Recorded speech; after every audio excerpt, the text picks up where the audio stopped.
Hello and welcome to a special episode of Fault Lines recorded live from the Reagan National Defense Forum. I'm Morgan Vina, Senior Fellow at NSI, and I'm joined by Jessica Jones, NSI Fellow, and our special guest, Vib Eltekar, co-founder and vice president of Saronic Technologies. Saronic is a defense technology company dedicated to advancing naval warfare through cutting-edge technological solutions. With a robust background in autonomous systems and maritime technology, Vib plays a pivotal role in driving the company's software development and innovation strategies. So, Vib, let's start off. Tell me about Saronic. What was the vision behind all of this, and how are you approaching things differently? What's Saronic's special sauce? Yeah, thank you. I would say there's two kind of big things. I think number one, Saronic is focused on kind of redefining what it means to be superior in maritime domains. What we're starting off with is autonomous surface vehicles. We think that the future of naval combat and naval warfare looks like swarms and attritable systems that are low cost, that you can deploy en masse, versus the conventional kind of large billion-dollar crafts that we've seen in the past. This has been proven in recent geopolitical events. The second big thing is that we're building all of the systems and the manufacturing capacity in-house. So for a long time, the United States, and we continue to see this, that the United States does not have the ability to continue to kind of advance shipbuilding at lower costs. And one of the big things that we're doing is reducing the cost, in-housing the manufacturing, and the vertical integration piece is driving down a lot of these outcomes. So I want to touch on a little thing that you said. Historically, the maritime domain is not shaped around small surface vessels.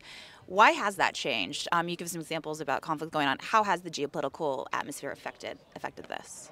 Yeah, I think we can take a lot of templates from history that we've seen with the aerial market. So previously we used to build these like very large, very exquisite, large fighter jets, large planes. After 2006, after the FAA kind of moved the regulation around drones, you started to see this huge surplus in terms of drone technology, even from a funding standpoint, from a programmatic standpoint, and you saw that trickle down all the way down to university labs. Basically, anybody can build a drone on their own at home today, open source software, open source components. But the real forcing function for that was the type of warfare that we saw in the Middle East, right? The adversary was using technology like that, you had to combat it in a very similar way. We see the same thing in the maritime space. It just took a lot longer. I think maritime historically moves a lot slower. It's kind of interesting because we invented a boat before we invented the wheel as humans. Like the raft preceded the wheel in history. It's one of those legacy industries just takes a lot longer to move forward, and then the barrier to entry is very high, right? Like the salt water, the ocean is an unforgiving environment, very difficult to build technology there. It's the only two fluid environment. Space is single, well there's vacuum, and then subseas, again, single fluid, air, single fluid. So it's just significantly more difficult. And then recent geopolitical events show that your kind of cost calculus in terms of what system are you using to thwart an adversarial kind of weapon. The cost equation just doesn't make sense. You can if you can take out a $4 billion ship with maybe $50 million of equipment or $20 million of equipment, the cost equation just doesn't make sense anymore. So we're kind of seeing the same thing in the maritime space that we saw in the aerial market in the early 2000s, and we're still seeing it today. And just to follow up on that, Vib, what I found really interesting about Saronic is that when you have 4 different platforms, right? Y'all just released Corsair. 3. Oh, 3. Sorry, yeah. 3. You have 3 platforms, just released Corsair. And I think when we take a look at geopolitical, events, whether it's, in Ukraine, in the South China Sea, or, in the Gulf, or, in the Red Sea, we see a very sort of dynamic theater, right? How does Saronic think about this? I mean, do you build the platforms based on demand? How do you think about this? Yeah, it's a good question. I think there's kind of two kind of approaches here. The first one is having some sort of relationships with customers who are driving some of these requirements or driving some of the implications of the systems that we build is one big one. And the second one is what is the breaking limit in terms of technology? What is like the most advanced capability that we can deploy to the edge, knowing what we know today about theater?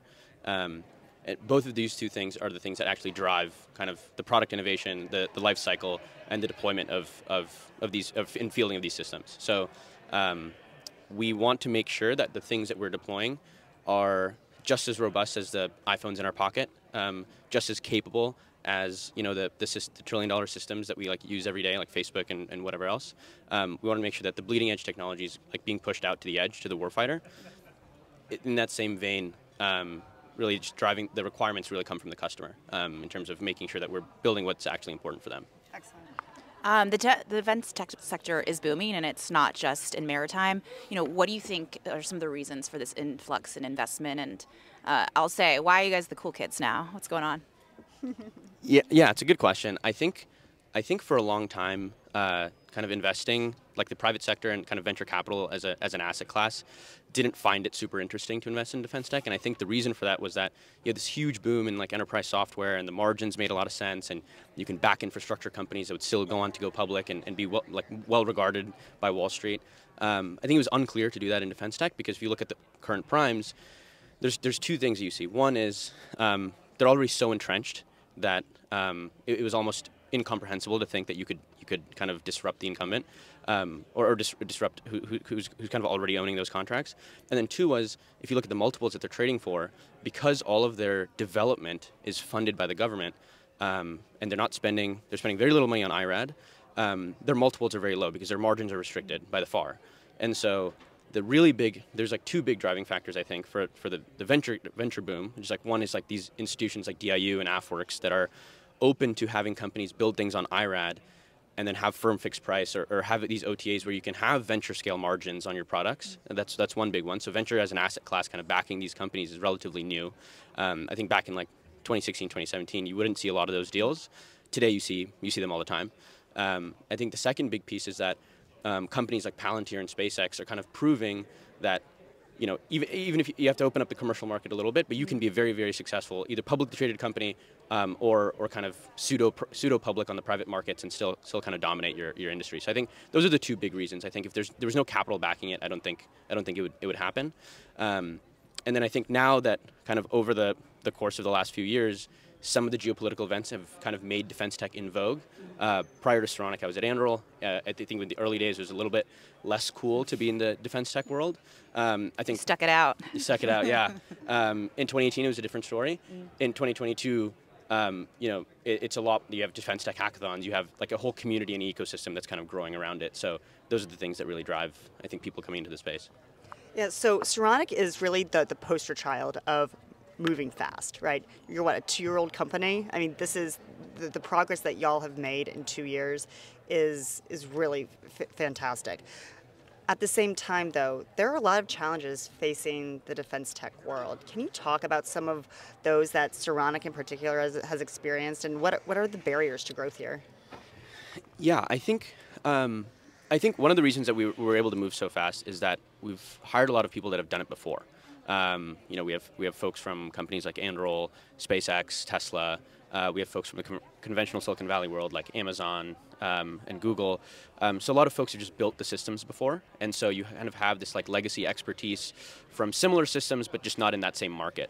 And that enables you to go fast. You can take the automotive world principles, you can take the space world principles and kind of apply it.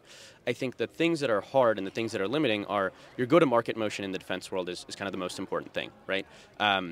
The reason that, I guess maybe one of the reasons why venture was hesitant to enter the space for a long time was that it was very unclear how you have fast growth. You can have growth, but if if the POM cycle is not ready to end yet, or if you lost some contract to somebody else, you have to wait 5 years for the next bid. Those are the things that are going to limit growth. And then venture obviously likes to back things that grow very quickly. And the defense world and the government just doesn't work like that, right? Like the government does not care if you're not meeting your margins, or you're not ready to raise your next round of funding, or you're not ready to go public, or whatever. That doesn't matter for them. That's not their incentive. But your incentive is to both cater to the customer and cater to the financials. So I would say the really hard part is the go-to-market motion. How do you unlock programmatic needs? How do you make sure you're in front of the right people at the right time? And then really, like, are you actually solving a core and critical problem? And I think the luxury that we find ourselves in today is that we're in a space that's just almost brand new. Autonomous boats they've been around, but like nobody really cared about them until a handful of years ago. And so we kind of get this luxury of being one of the first movers in the space and applying like just highly talented people to the problem. Amazing. And then, looking to the future, we just had an election. We have a new administration, a new Congress coming in. What do you see as opportunities for defense tech moving forward? What would you like to see? Yeah, I think things generally are trending in a positive direction. I think the only question is how long it takes. I think the things that I would probably like to see are a little bit more of a focus on ensuring that that the end outcome of having the best technology fielded remains the coup de grace in terms of what needs to be achieved, not that, hey, we need to ensure that, you know, company X wins this contract, or I have some relationship with the company Y and that they win this, or whatever. I think if we hold to the bar and that you know, America has done well, if we think about Silicon Valley, Wall Street, Hollywood, that like we kind of hold to this bar of the free market where we're like, let the best movie win the awards, let the best actor or actress win the awards, let the best company have the highest market cap, whatever kind of meritocratic approach you deem, with you know, slight asterisks there. We should keep that same sort of framework when it comes to, you know, government. Like, you should still have the procurement cycle should be, how do we get the best technology in, not how do we make the easiest decision here. Similarly to fielding technology as well, it should be, how do we get the best thing in the hands of the people that need it. And if, you know, I also believe in the meritocratic world. If somebody is like out there and it's like, hey, I'm going to beat you guys to market, or I'm going to build a better product, that's the one that should win. My biased opinion is that we'll win, but at the end of the day, I think like we should be leaning heavily into the thing that made you know, the United States the best country, which is, you know, you have capital markets that end up resulting in the best system or the best people winning. And I think if we hold to that same standard in government, like we probably would have a very different conversation at RNDF, yeah. Right. Well, Vib, you've been so generous of your time. Thank you so much. That's a wrap. Thanks so much to Devlin Burney, Claude Jennings, and the NSI staff for their help in producing today's special episode, live from RNDF 2024. Fault Lines is now on YouTube, so check out our channel for a video of today's episode. If you like what you heard or saw, be sure to rate, review, and subscribe.